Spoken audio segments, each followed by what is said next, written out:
Yeah, okay. Hello every one, how are you? So இன்றைக்கி நம்ம ஒரு இன்ட்ரெஸ்டிங்கான ஒரு மாலிகுலை பற்றி தெரிஞ்சுக்கலான்னு இருக்கோம். ஸோ இன்றைக்கி நம்ம டிஸ்கஸ் பண்ண போகிற மாலிகுலுக்கு பேர் என்னென்னா சல்ஃபோரஃபின். பேசிக்காக ஆட்டிசம் ஸ்பெக்ட்ரம் டிசார்டரில் பல வகையான சப்ளிமெண்ட்ஸ் நீங்கள் கேள்விப்பட்டிருப்பீங்க.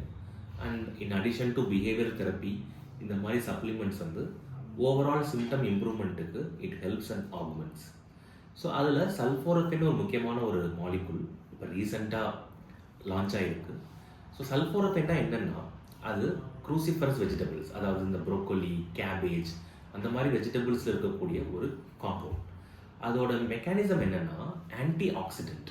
ஸோ நார்மலாக நம்ம செல்ஸில் ஆக்சிடேட்டிவ் ஸ்ட்ரெஸ் அப்படின்னு சொல்லக்கூடிய ஒரு பிரச்சனை இருக்கும். ஸோ அந்த ஆன்டி ஆக்சிடென்ட் ஸ்ட்ரெஸ்ஸை குறைக்கிறதுனால உங்களுக்கு இந்த சிம்டம்ஸ் இம்ப்ரூவ் ஆகிறதுக்கு சான்ஸ் இருக்குது. ஆட்டிசமில் பல வகையான ஹைப்போதசிஸ் இருக்குது. அதில் ஒரு ஹைப்போதசிஸ் என்னென்னா இந்த ஆக்சிடேட்டிவ் ஸ்ட்ரெஸ். அது மட்டும் இல்லாமல் it is known to reduce the epigenetic modulation. அந்த எபிஜெனட்டிக் சேஞ்சஸ்னால கூட ஆட்டிசமோட சிம்டம்ஸ் டெவலப் ஆகிறதுக்கு சான்ஸ் இருக்குது. இந்த ரெண்டு தான் அதோட ப்ரொபோஸ்டு மெக்கானிசம். ஓகே, சல்ஃபோரஃபின் சம்மந்தமாக ஸ்டடீஸ் எதுவும் இருக்கா? Yes, there are some studies.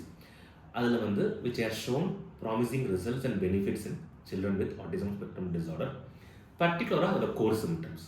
So பேசிக்காக reduced interaction, repetitive behaviour, communication issue, sensory issue, இதெல்லாம் இம்ப்ரூவ் பண்ணுதுன்னு சில ஸ்டடீஸில் ப்ராமிசிங் ரிசல்ட்ஸ் வந்திருக்கு.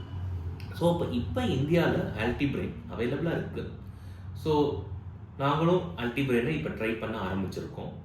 ஸோ உங்கள் சைல்டுக்கு இது மூலம் உங்களுக்கு இம்ப்ரூவ்மெண்ட் வரும் அப்படின்னு நீங்கள் ஃபீல் பண்ணிங்கன்னா டெஃபினட்டாக அப்ரோச் பண்ணலாம். ஸோ ஆல்டிபிரெயின் பார்த்தீங்கன்னா ஒரு கேப்சூல் ஃபார்மில் அவைலபிளாக இருக்குது, சிரப் ஃபார்ம் கிடையாது. ஸோ 50 கிலோ கீழே இருக்கக்கூடிய குழந்தைங்களுக்கு ஒரு கேப்சூல் பெர் டே, 50 கிலோக்கு மேலே இருக்கவங்களுக்கு 2 கேப்சூல்ஸ் பெர் டே. ஸோ குழந்தைங்களால கேப்சூல்ஸ் ஃபாலோ பண்ண முடியாது. ஸோ அந்த கேப்சூலை ஓப்பன் பண்ணி ஃபுட்டில் நம்ம ஸ்ப்ரிங்கிள் பண்ணிடலாம். ஸோ அந்த ஃபுட்டை அவங்க எடுத்து சாப்பிட்டுக்கலாம். ஸோ இது மூலம் நமக்கு அது கொடுக்குறது ஈஸியாக இருக்கும். இது ஒரு லிக்விட்லேயோ அல்லது ஒரு வேறு ஏதாச்சும் ஒரு ஐட்டத்துலையோ மிக்ஸ் பண்ணி டிசால்வ் பண்ணக்கூடாது. ஸோ பொதுவாக 6 months ரெக்கமெண்டேஷன் இருக்குது. ஸோ உங்கள் குழந்தைக்கு ஆட்டிசம் அண்ட் கோர் சிம்டம்ஸ் இருக்குது, ஆல்டிபிரெயின் சப்ளிமெண்ட் நீங்கள் ட்ரை பண்ணி பார்க்கலாம் அப்படிங்க நினச்சிங்கன்னா you can definitely contact as. All the best.